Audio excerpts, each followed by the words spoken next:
캔베이만은 아라비아해에 있는 만으로 인도 서쪽 해안의 구자라트주에 위치하는데 조수가 굉장히 심해 만에 물이 높게 찰 경우에는 대선박이 머물기도 하지만 조수가 낮아질 때 이동하지 못한 경우에는 인선을 해야 할 정도이다. 2001년 5월 인도의 국립해양기술원은 해양 오염도 측정을 위해 캔베이만에서 조사를 시작했다. 그런데 수중 음파 탐지기로 해저를 촬영하던 중 엄청난 모습을 포착하게 된다. 다양한 크기를 가진 수십 개의 직사각형 구조물들이 찍힌 것이다.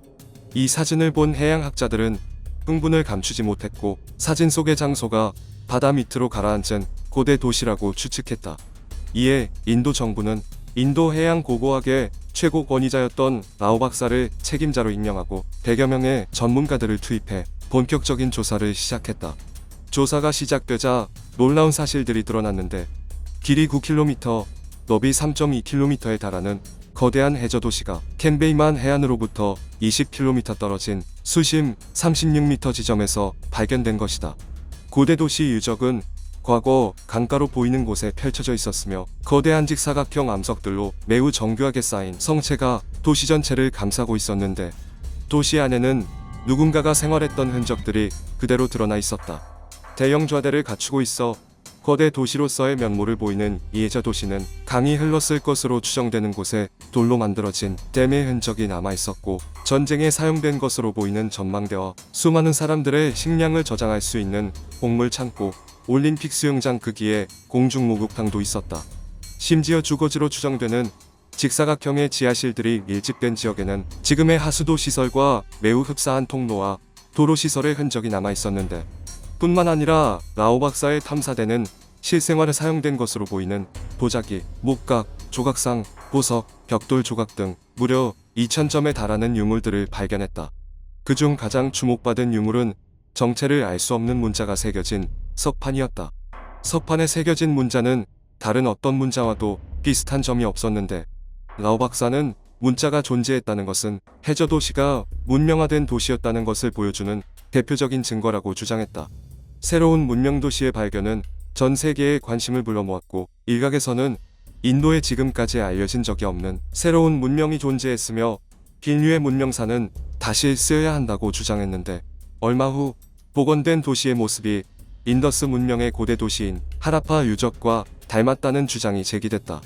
인더스 문명은 기원전 3000년 중엽부터 약 1000년 동안 인더스 강 유역을 중심으로 번영한 고대 문명으로 인더스 문명의 중심 도시였던 하라파는 기원전 2500년에 번성한 대도시인데 캔베이만 해저 도시에서 발견된 대규모 목욕탕과 그리스의 아크로폴리스를 연상시키는 대형 좌대, 하수도와 도로가 잘 정비된 주거지역, 그리고 여러 사람이 함께 사용하는 대형 곡물 창고는 하라파 유적 곳곳에서 발견되는 특징이었던 것이다.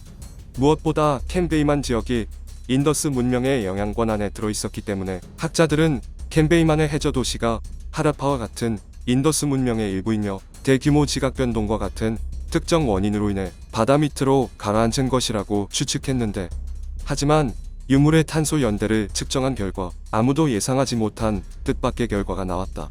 일부 나무 조각 화석이 기원전 7500년의 것으로 밝혀진 것이다. 당시 전 세계의 고고학자들은 충격에 빠졌다.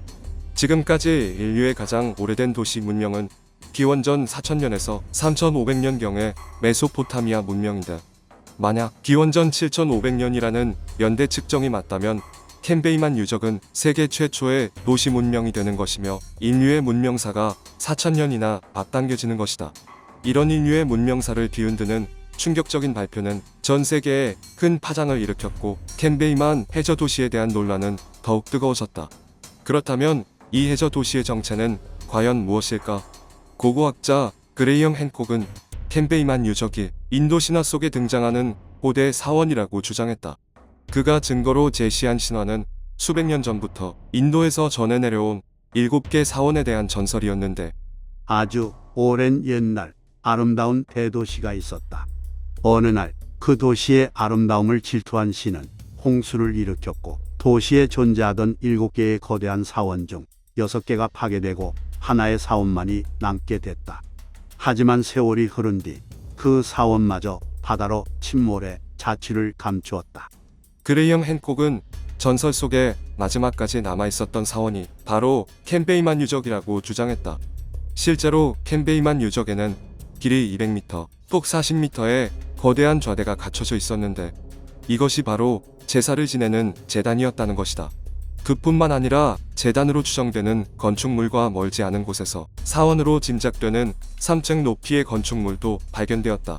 하지만 핸콕의 주장에 대해 일부 전문가들은 사원이라고 하기에는 유적의 범위가 너무 크다며 반박했는데 인도의 저명한 고고학자인 델리 대학의 나야니트 아히리 교수는 또 다른 충격적인 주장을 제기했다. 캔베이만 유적이 전설 속에 등장하는 유토피아 아틀란티스라는 것이다. 음악, 미술, 문학 등 수많은 예술 작품 속에 등장하며 유토피아의 대명사로 자리잡은 전설 속의 지상 낙원 아틀란티스. 아틀란티스 대륙에 대한 최초이자 유일한 기록인 플라톤의 더서 티마이오스에는 이 전설의 도시가 대서양 어딘가에 있었다고 기록되어 있다. 이 때문에 아틀란티스는 대서양에 가라앉은 것으로 여겨져 왔는데 라히리 교수는 인도의 신화들이 기록되어 있는 고서 비마니크 프라카라남을 증거로 제시했다. 이 서적에 아틀란티스에 대한 기록이 남아있다는 것이다. 어느 날 갑자기 하늘에서 거대한 굉음과 함께 번개가 치면서 불덩이가 떨어지고 아틀란티나에 대규모 폭발이 일어났다. 폭발로 인한 엄청난 열과 바람 때문에 도시 전체가 일시에 재로 변했다. 아틀란티나는 곧 바닷물로 뒤덮였고 형체를 알아볼 수 없게 되었다. 라히리 교수는 이 기록 속의 아틀란티나가 아틀란티스 대륙이 분명하다고 주장했다. 플라톤의 저서에도 아틀란티스 대륙이 자연재해로 인해 하루아침에 사라져버렸다고 기록되어 있는데 비마니크 프라카라남의 기록과 매우 유사하다는 것이다. 하지만 일부 학자들은 라히리 교수의 주장을 반박했다. 캔베이만 유적의 연대는 기원전 7500년인데 아틀란티스 문명은 기원전 23500년부터 9600년까지 존재한 것으로 알려져 있어 시기상으로 맞지 않는다는 것이다. 이에 라히리 교수는 전설의 대륙인 만큼 아틀란티스에 대한 모든 기록은 전부 추정일 뿐이며 실제 아틀란티스의 위치와 멸망한 시기는 우리들의 예상 밖일 확률이 크다고 말했다.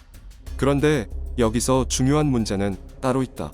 애초에 연대가 기원전 7500년으로 나온 나무화석이 도시 유적과 관계가 있는지에 대한 논리적 근거가 부족하다는 것이다.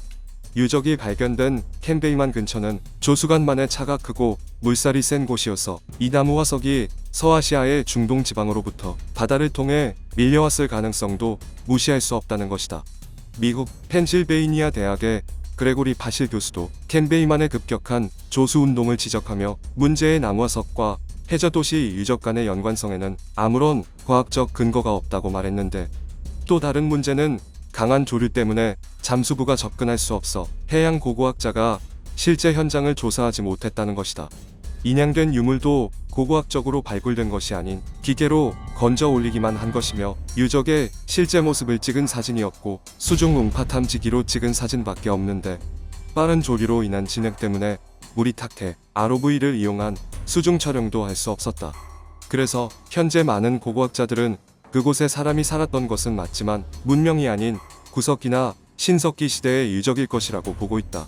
이렇듯 사람이 접근할 수 없는 환경인 탓에 아직까지도 캔베이만 해저 도시의 정확한 실체는 밝혀지지 않았는데 인도 캔베이만에서 발견된 수수께끼의 해저 도시, 과연 이 해저 도시의 정체는 무엇일까? 캔베이만에서 발견된 유적의 실체는 여전히 미스터리로 남아있다.